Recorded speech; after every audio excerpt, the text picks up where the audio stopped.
9h30, 11h avec Thomas. Il est votre invité ce matin, Thomas. Oui, je reçois ce matin l'homme fort des sports à France Télévisions, Laurent Luyat, parce qu'au moment où nous, on commence à penser à nos vacances d'été, eh bien, pour lui, c'est la grande saison de sport qui démarre avec Roland-Garros, avec le Tour de France, et puis cette année, bien sûr, les JO à Paris. C'est énorme pour vous, cette année 2024, Laurent. C'est vrai que j'ai calculé jusqu'au 8 septembre, j'ai 60 jours de direct, en fait. 60 jours de direct. Ouais, avec des directs de 7-8 heures, oui, voilà, comme un Roland-Garros ou sur les JO.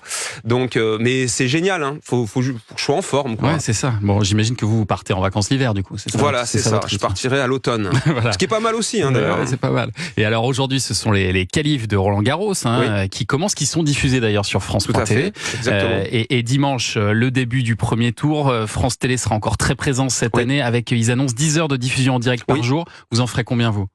Alors moi, je prends l'antenne, le plateau à 13h le samedi dimanche sur France 3, ensuite on est sur France 2, jusqu'à 21h, hein, tous les jours, et la semaine à partir de 14h. Voilà. Donc, mais dès 11h du matin sur France 4, on attaque avec les premiers matchs, et ensuite la 3 et la 2, et jusqu'à 21h, quoi qu'il arrive. Et avec les mythiques bascules à chaque fois. Voilà, qui sont parfois que vous adorez.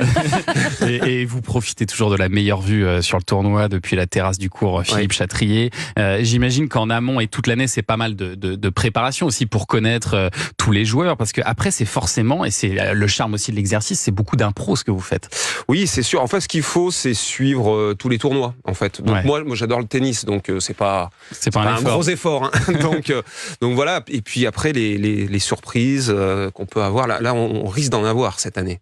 C'est ça qui est dingue. Là, c'est ça qui est génial cette année, c'est que le tournoi est particulièrement ouvert. Je crois que ça fait plus de 20 ans que ça n'a jamais été aussi ouvert. Julien est notre spécialiste. Avant l'ère Nadal, en tout cas, donc ça nous ramène au moins 20-25 ans en arrière. Effectivement, il y a 10 joueurs qui peuvent gagner le tournoi. Vous vous rendez compte que depuis 2005, il y a que 4 joueurs qui ont gagné Roland-Garros.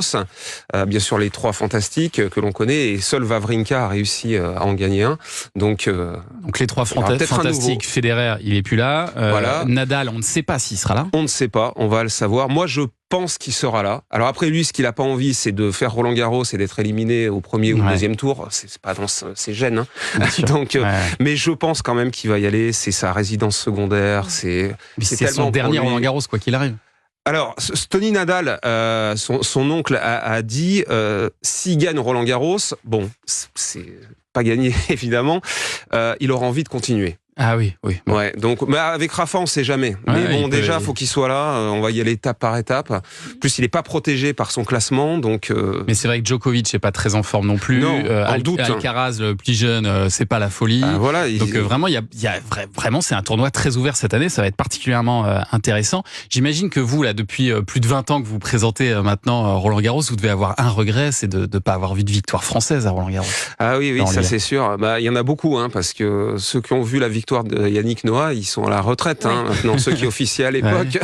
Donc, c'était il y a 43 ans, voilà. Quand même. Hein, 41. Ouais, c'est ça. 41, c'est ça. Et bon, après, j'ai eu quand même des demi-finales quand même, avec mon fils et Tsonga. Ouais, voilà. Il y a des Français qui vous donnent de l'espoir cette année ou pas? Bah, on va voir. Il y a Arthur Fils, là, qui vient de gagner à Bordeaux. Il y a Gaël Monfils. On va voir. Mais enfin, on peut pas dire qu'ils vont gagner. Ils vont aller au bout, Déjà, s'il y en a un ou deux en deuxième semaine, on sera content. Et on parlait de l'éventuel dernier Roland-Garros de Raphaël Nadal. Ce sera aussi le dernier Roland-Garros d'une autre légende de ce sport, Nelson Montfort. Ah oui, Nelson Montfort. Nelson Montfort. Ça a fait bizarre depuis l'avoir au bord du terrain, Nelson. Ah, ça, je peux vous le dire. Hein. D'ailleurs, je lui réserve une petite surprise le dernier jour, le jour de la finale. Voilà. Vous verrez ça avant la finale. Mais c'est vrai que Nelson, c'est une légende. Hein. Je veux dire, il a marqué aussi le tournoi. Il est là depuis le début, c'est-à-dire 1988, depuis que France Télévisions a récupéré les droits à TF1.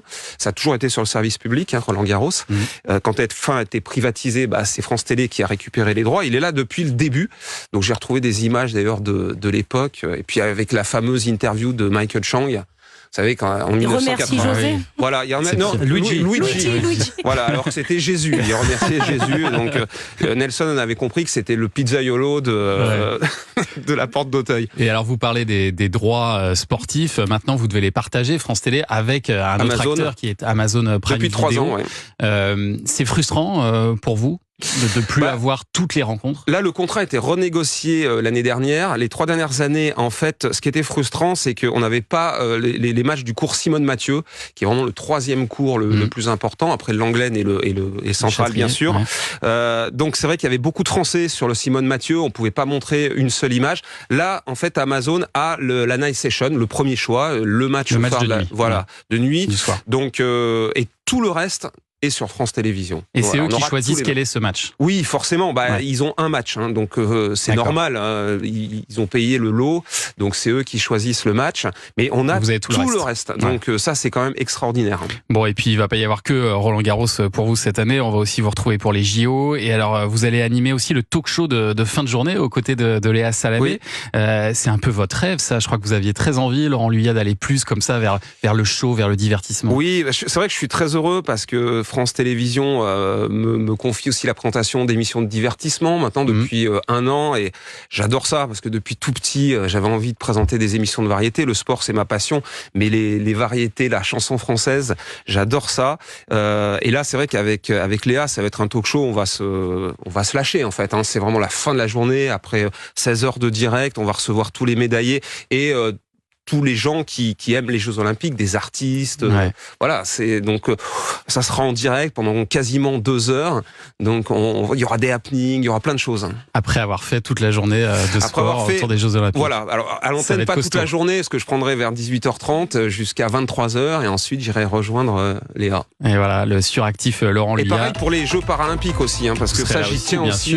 Bien sûr. Ça va être fantastique, hein, les Jeux Paralympiques. Et on le dit d'ailleurs, il reste beaucoup de place pour les Jeux Paralympiques, donc vous pouvez vous inscrire, et il n'y a pas de tirage au sort pour les Jeux Paralympiques. Tout le monde peut y assister. Allez-y, parce que c'est une équipe de France paralympique qui est exceptionnelle, vraiment. Allez, restez avec nous, Laurent Luyat, pour commenter l'actu des médias dans un instant. Oui, le journal des médias de Julien Pichenet arrive ce matin. On va parler notamment d'un nouveau jeu de télé, un de plus, qui devrait faire son apparition cette année. Puis je vous rappelle que Europe 1 est la radio officielle de Roland Garros. Il faut rester à l'écoute parce que tout au long de la journée, vous pouvez gagner vos places pour la finale dame ou la finale homme. Je peux jouer aussi. C'est vous qui choisissez. Vous, je crois que vous en avez des très bonnes places, Laurent Luyat. C'est sûr. À tout de suite sur Europe 1. 9h30, 11h.